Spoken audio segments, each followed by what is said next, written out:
I like what you said. It is inspiring. Like, I get to have this conversation a few times a week, and every time I do, I get re-inspired about the importance of this work. And, you know, I showed you the map across Canada where response to intervention is being used.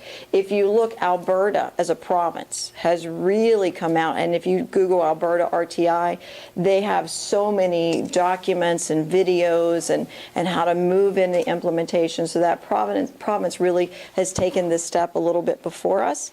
But the BC Ministry of Education also promotes response to intervention. They don't necessarily provide the guidance or direction for it, but they recognize the value in the work. So I would see them supporting as well.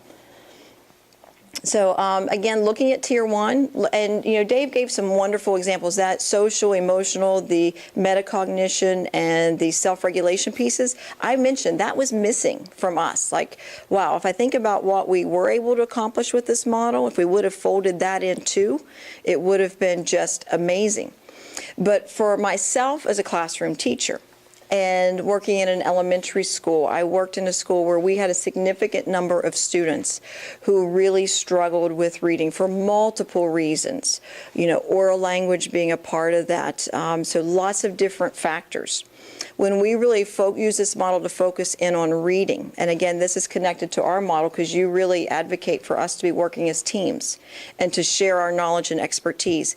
I was missing as an education, as a teacher, that knowledge of how to really embed and utilize phonological awareness, how critical that was. If I'd all ask you right now to write the word snap, what are the different skills that you would need to just be able to write the word snap?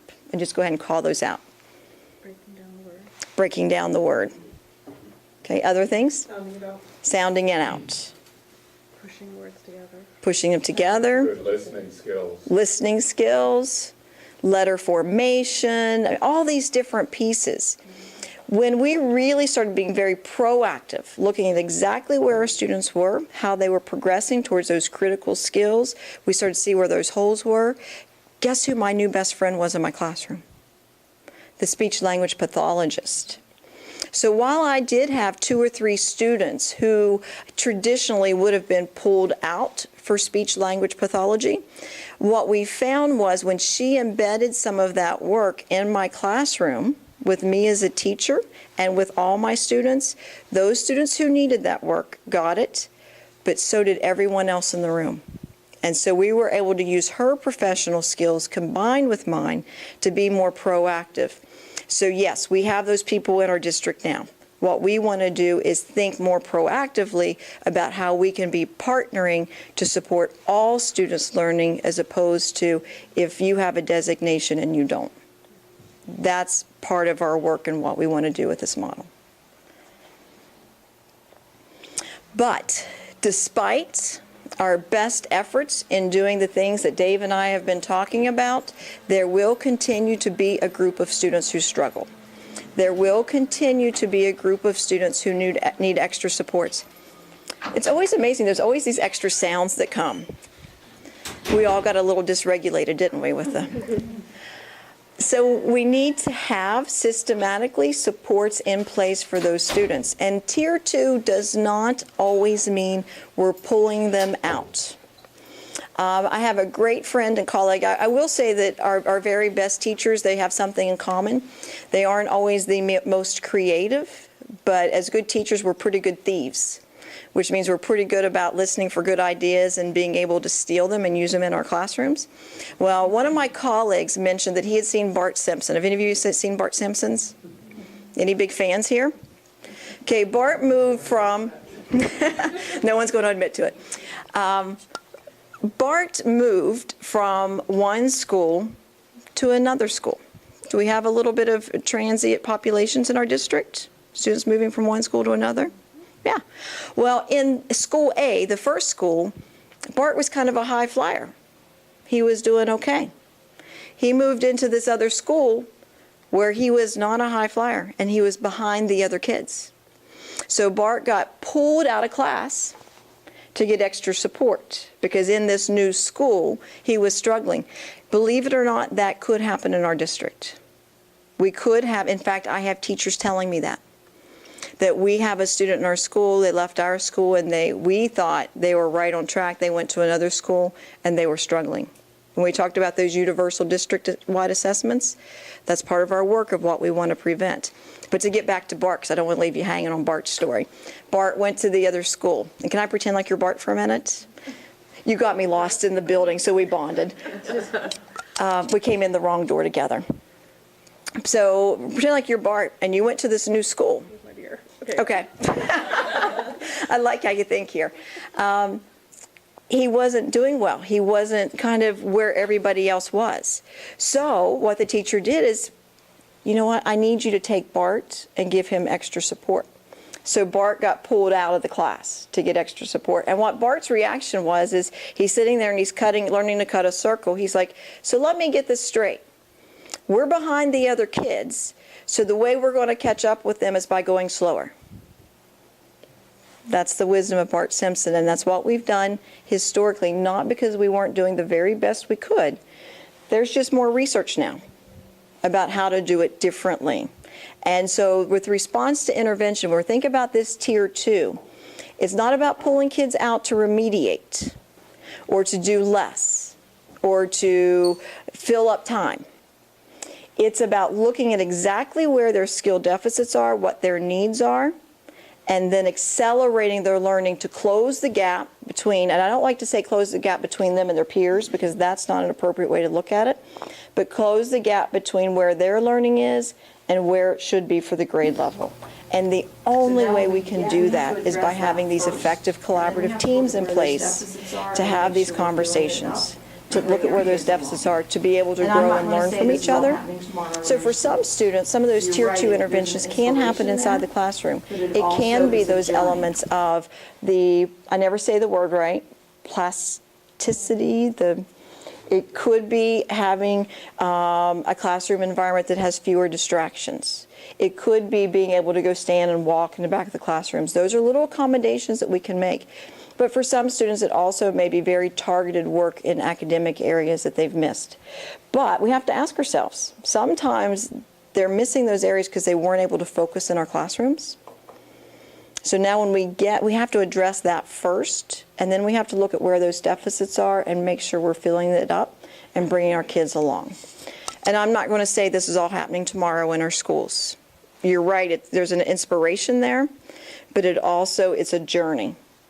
You know, it takes a while to really get a whole district moving in this direction. Any questions about tier 2? Where do gifted students fit into this picture? That is such a good question, and I always forget to really highlight that. When we looked at the tier 1 universal area, one of our jobs as educators is to really look at differentiating that instruction, like the 21st century learning and the project and problem-based, inquiry-based learning that you hear is really that we want to support our teachers and equip them to utilize those effective practices. Deeply embedded in those are opportunities for students to be really enriched and to grow in their own personal interests and levels. So that is critical.